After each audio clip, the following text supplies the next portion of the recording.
17 minutes, 6 questions portant sur le commerce Huawei et l'économie chinoise. Mais avec Trish Regan posant les questions et Liu Xin y répondant, on a plutôt vu la présentatrice chinoise dissiper les confusions de son homologue américaine.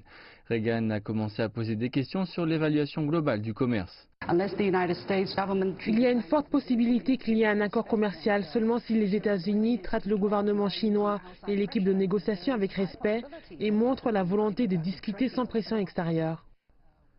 Reagan était d'accord avec cela et ajoutait « Je veux croire que quelque chose pourra être fait ». Et ensuite, la discussion s'est dirigée vers les droits de propriété intellectuelle. Comment les compagnies américaines travaillent en Chine si elles s'inquiètent du risque d'avoir leurs idées et leur dur labeur volés?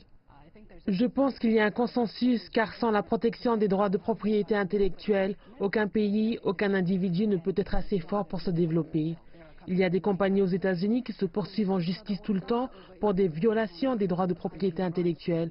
Et on ne peut pas dire que c'est simple, car il arrive que ces affaires arrivent que l'Amérique vole.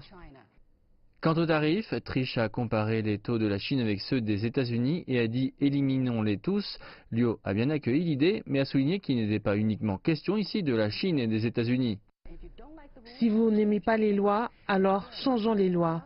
Mais cela doit être fait par le biais d'une décision multilatérale. Elles ont enfin parlé de Huawei et du statut économique de la Chine et la discussion s'est terminée avec Reagan disant qu'elle espérait des solutions gagnant-gagnant.